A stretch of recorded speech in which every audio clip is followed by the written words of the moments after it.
नमस्कार छात्रों। समाजशास्त्र के पाठ संख्या 3 सामाजिक संस्थाएं निरंतर परिवर्तन में आपका स्वागत है। छात्रों, इस पाठ में हम जाति, जनजाति और परिवार पर चर्चा करेंगे, लेकिन आज भाग 1 में हम सिर्फ जाति और उससे संबंधित विषयों को देखेंगे। तो सबसे पहला विषय हमारा जाति। जाति एक ऐसी सामाजिक संस्था है जो भारत में हजारों साल से प्रचलित है।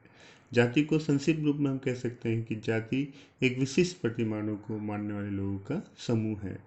जाति जो शब्द है वो पुर्तगाली भाषा के शब्द कास्ट, जिसका अर्थ नस्ल होता है, जबकि अंग्रेजी भाषा के शब्द कास्ट से लिया गया है, जो कि विशिष्ट संस्थागत रूप में प्रयोग में किया जाता है। भारत में जाति का प्रयोग वर्ण और जाति के संदर्भ में होता है। वर्ण और जाति में अंतर काफ़ी बार पूछा गया छात्रों, तो हम देखते हैं वर्ण का शाब्दिक अर्थ रंग होता है, जबकि जाति का शाब्दिक अर्थ वंश या किस्म होता है। वर्ण कर्म प्रधान होता है, जबकि जाति जन प्रधान। वर्ण एक खुला वर्ग है तो जाति एक बंद वर्ग है। वर्ण हमारे कर्म को बताता है, जबकि जाति हमारे वंश को बताती है। वर्ण में 4 भेद मिलते हैं, ब्राह्मण, क्षत्रिय, वैश्य और शूद्र, जबकि जाति में विशिष्ट प्रतिमानों को माना जाता है। वर्ण के नियम लचीले, जबकि जाति के नियम कठोर होते हैं। छात्रों, वैदिक काल में जाति जो थी वो कर्म प्रधान थी, लेकिन उत्तर वैदिक काल से जाति में कठोरता आ गई। हमारे को जाति में एक 5वीं श्रेणी या पंचम श्रेणी भी मिलती है, जिसमें जाति बहिष्कृत, विदेशी दासों और युद्ध में पराजित लोगों को शामिल किया गया था। अब छात्रों देखते हैं जाति की विशेषताएं। जाति की विशेषताएं हैं जन्म पर आधारित नियम, मतलब जो व्यक्ति जिस जाति में जन्म लेगा वो जीवन पर्यंत उसका सदस्य रहेगा, वो अपनी जाति नहीं बदल सकता। विवाह संबंधित कठोर नियम, इसमें अंतर विवाह चलता है, एक जाति से दूसरी जाति में विवाह प्रतिबंधित था। खान पान के नियम कि एक जाति दूसरी जाति के उसमें प्रतिबंध था कि वो वहाँ पे खाना पीना नहीं कर सकती थी। इसी प्रकार व्यवसाय में भी ये नियम था कि एक जाति अपनी ही जाति में चलने वाले व्यवसाय को अपनाएगा।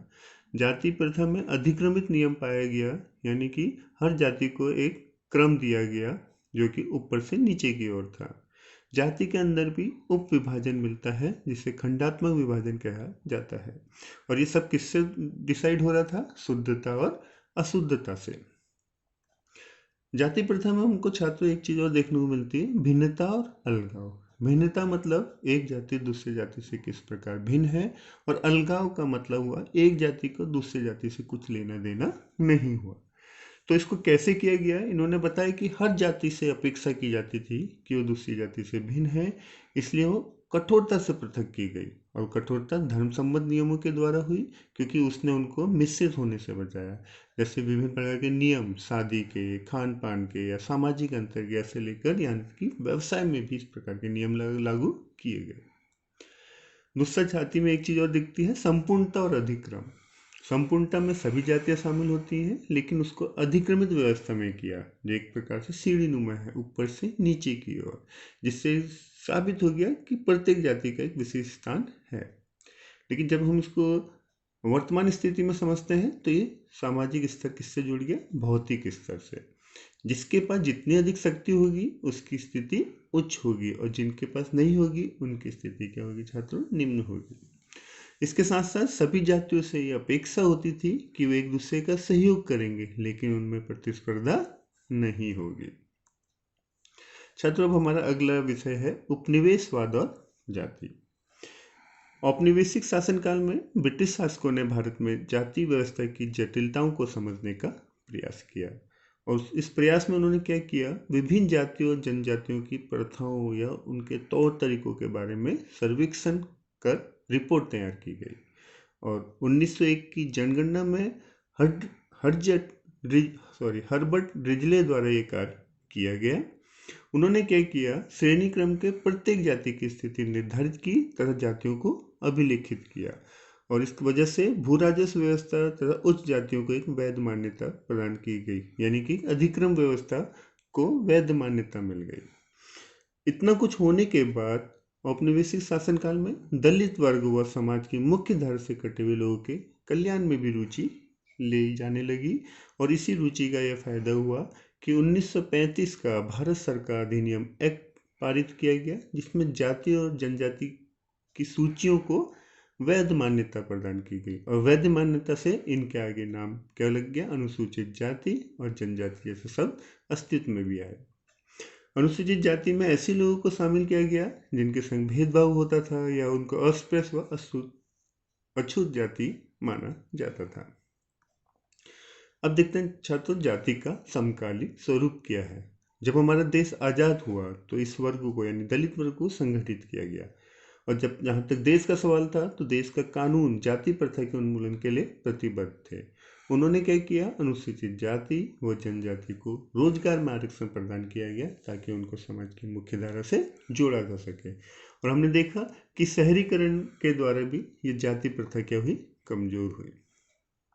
लेकिन सांस्कृतिक एवं घरेलू क्षेत्रों में जाति प्रथा क्या हुई, सुदृढ़ हुई। जैसे कि हम कह सकते हैं कि अंतर्विवाह जो आज भी जारी है, लेकिन हम कह सकते हैं कि आधुनिक शिक्षा पद्धति के कारण इसमें एक लचीलापन देखा जा सकता है। और जहाँ तक भारतीय राजनीति का सवाल है तो पूर्णतः राजनीति जाति पर आधारित रही। हमने जाति आधारित कई राजनीतिक दलों को राष्ट्रीय स्तर पर व क्षेत्रीय स्तर पर भी देखा है। इसी बीच हम दो प्रकार की अवधारणाओं को यहाँ पढ़ना जरूरी हो जाता है, जो कि श्री एम श्रीनिवास ने दी, संस्कृतिकरण और प्रबल जाति। संस्कृतिकरण वो एक ऐसी प्रक्रिया जिसमें निम्न जाति के सदस्य अपने से उच्च जाति की धार्मिक क्रियाओं एवं उनकी सामाजिक परिपाटी को अपनाते थे।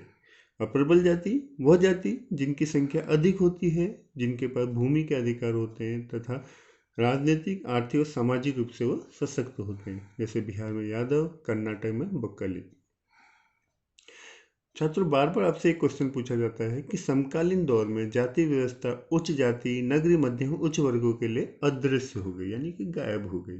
इसके पीछे ये तर्क दिया जा सकता है कि जब हमारा देश आज़ाद हुआ तो देश में विभिन्न प्रकार की विकासात्मक नीतियाँ लागू की गई और ये सारी नीतियों से यही वर्ग लाभान्वित हुआ। जैसे इनको उच्च शिक्षा प्रदान हुई, चिकित्सा, प्रबंधन, व्यावसायिक शिक्षा इनको मिली, तो इससे इनके क्या हुई, उच्च शैक्षणिक स्थिति हो गई। और जब उच्च शैक्षणिक स्थिति हो गई तो इनको एक प्रकार से विशेषाधिकार मिल गया और इसका फायदा उठा के उन्होंने विभिन्न सरकारी नौकरियों पे कार्य किया, जिस कारण से उनके लिए हम कह सकते हैं कि जाति अदृश्य हो गई। लेकिन अनुसूचित जाति व जनजाति तथा पिछड़े वर्ग की जातियों के लिए थोड़ा नुकसानदेह साबित हुआ, क्योंकि उनके पास उच्च शैक्षणिक स्थिति नहीं थी, जिस कारण उनको प्रतिस्पर्धा उच्च जातियों से करनी पड़ रही थी और इसके साथ साथ उन्हें कई प्रकार के भेदभाव का भी शिकार होना पड़ता था। तो छात्रों, आज के लिए इतना ही। मिलते हैं अगली कक्षा में। धन्यवाद।